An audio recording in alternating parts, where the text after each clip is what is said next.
Era noite, já madrugada, quando ouvi os cães do vizinho a ladrar sem parar. Levantei-me da cama com aquele arrepio incômodo de quem sabe que não devia estar curioso. O relógio digital piscava 03:17, demasiado específico para ser inocente. Os cães continuavam, não a ladrar ao acaso, mas num ritmo estranho, quase coordenado, como se respondessem a algo que eu não conseguia ver. Abri ligeiramente a persiana. A rua estava mergulhada numa quietude artificial, dessas que parecem conter a respiração. Foi então que reparei que o candeeiro em frente à casa do vizinho piscava, não como uma lâmpada a falhar, mas como um sinal. 3 vezes curtas, uma longa pausa, e outra vez 3. Parecia código Morse. Como fui fuzileiro das tropas especiais, tentei decifrar. Então fiquei atento. Era o sinal de SOS. Mas quem estaria a enviar tal mensagem? O estômago apertou-se-me de imediato. SOS, não havia margem para interpretações poéticas. Aquilo era um pedido de ajuda cru, primitivo, quase desesperado. Afastei-me da janela por instinto e fiquei imóvel, a ouvir. Os cães subitamente calaram-se todos ao mesmo tempo. Silêncio absoluto. Demasiado limpo. Foi aí que percebi o detalhe que me gelou o sangue. O sinal não vinha do candeeiro. Vinha de dentro da casa do vizinho, projetado contra a parede, como se alguém estivesse a usar a luz de propósito. Alguém que sabia exatamente que eu saberia ler aquela mensagem. Agarrei na minha arma de fogo, vesti umas calças e saí em direção à casa do meu vizinho. Ao passar o portão, os cães estavam imóveis, como se de estátuas se tratasse. Avancei para a porta das traseiras, abri-a devagar e entrei, pé ante pé, pistola apontada em frente. O interior da casa cheirava a ferro e umidade, aquele odor metálico que a experiência ensina a não ignorar. Cada passo parecia demasiado alto no silêncio espesso, como se a própria casa estivesse à escuta. Apontei a arma para o corredor estreito e avancei, sentindo o velho automatismo a assumir o controlo. Respiração controlada, dedo fora do gatilho, visão periférica aberta. Foi então que reparei no detalhe que não devia estar ali. Marcas recentes no chão, arrastadas, como se algo pesado tivesse sido puxado à pressa em direção à cave. E lá ao fundo, quase imperceptível, a luz voltou a piscar. Desta vez, uma única vez. Longa. Definitiva. Quando me preparava para descer a cave, um barulho de algo a partir chamou-me a atenção na cozinha. Virei-me e fui em direção a ela. Quando lá cheguei, havia um copo partido no chão. Mas nem sinal de gente.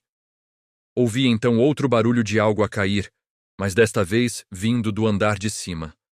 O copo no chão ainda tremia ligeiramente, como se tivesse acabado de desistir da gravidade. Ajoelhei-me por instinto e toquei num dos cacos. Ainda estava quente. Endireitei-me devagar, sentindo aquele nó familiar no fundo da nuca.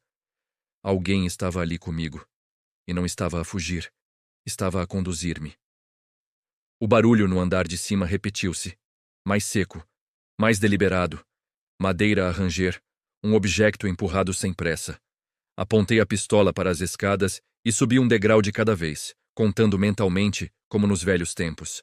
No topo, o corredor estava às escuras, excepto por uma porta entreaberta ao fundo. Do interior vinha um som baixo, irregular. Não era um pedido de ajuda. Era alguém a tentar não ser ouvido. E foi aí que percebi o erro lógico.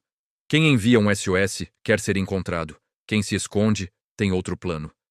Aproximei-me devagar da porta e abri-a com cuidado, embora o instinto gritasse para eu sair dali. O quarto estava escuro, mas consegui distinguir uma silhueta sentada, cabisbaixa, com uma faca na mão. A figura não se mexeu quando a porta rangeu. Nem um sobressalto. Nada. Estava sentada na beira da cama, os ombros descaídos, a faca pendurada na mão como se já não tivesse peso suficiente para ser uma ameaça, ou como se já tivesse cumprido o seu papel. Dei um passo em frente, mantendo a arma apontada, mas o dedo começava a trair-me, pesado, indeciso.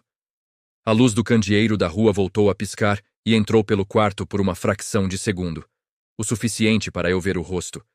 E juro que naquele instante, o treino todo não serviu de nada, porque aquela pessoa era o meu vizinho, ou melhor, parecia ser. Os olhos estavam abertos, mas vazios, como se olhassem para dentro e não para mim. A faca caiu-lhe da mão com um som seco, e ele murmurou, quase num sussurro envergonhado. Ainda bem que vieste. Agora já não sou só eu. Atrás de mim, no corredor, ouvi o soalho ranger. Devagar. Demasiado perto. Virei-me num ápice, mas não vi ninguém. Ainda assim, o ranger continuava a aproximar-se. Por instinto, ou nervosismo, dei 2 tiros em frente. O barulho cessou. Quando voltei a olhar para o meu vizinho, ele estava perto demais. Tinha outra vez a faca na mão. Sem dizer uma palavra, espetou-ma no ombro e desatou a correr escada abaixo. A dor veio quente e imediata. Não um grito, mas um choque seco que me fez recuar 2 passos. A pistola quase me escapou da mão. O vizinho passou por mim a correr, rápido demais para alguém naquele estado, descendo as escadas como quem foge de algo ainda pior. Apertei o ombro com a mão livre. O sangue escorria, mas sabia que não era fatal. Era um aviso. Aquela noite já tinha escolhido o seu rumo. Lá embaixo, a porta da cave fechou-se com um estrondo surdo, e então compreendi, com uma lucidez gelada. O SOS não era para o salvar dele próprio. Era para arranjar alguém que descesse a cave no lugar dele. Comecei a descer as escadas, mas senti uma força brutal a puxar-me de volta para o quarto. Fui arrastado com violência e bati com a cabeça num dos pés da cama. Tudo ficou negro. Acordei com um zumbido nos ouvidos e um sabor a sangue na boca. O teto acima de mim era baixo, irregular, com tubos expostos e manchas de umidade antigas. A cave. O ar era pesado, como se ali o tempo tivesse parado. Tentei mexer o braço ferido e a dor respondeu de imediato. Foi então que percebi. As minhas mãos estavam presas atrás das costas, amarradas com algo áspero. À minha frente havia um círculo de símbolos riscados no chão. Antigos, tortos, nada improvisados. No centro, o candeeiro. O mesmo que piscava lá fora. A luz acendeu-se sozinha. 3 curtas. Uma longa. 3 curtas. E muito perto do meu ouvido, uma voz que não era a do vizinho sussurrou. Agora já sabes ler o sinal. Falta aprenderes a responder. Do meio da escuridão surgiu uma mulher. Vestia um traje preto, leve, quase translúcido, e usava uma máscara de diabo. Um arrepio percorreu-me a espinha inteira. O medo estava lá, mas a adrenalina mantinha-me desperto, alerta. Ela avançou sem pressa. Os pés descalços mal tocavam no chão. O vestido ondulava à luz intermitente, e a máscara sorria com uma ironia antiga. Parou, demasiado perto.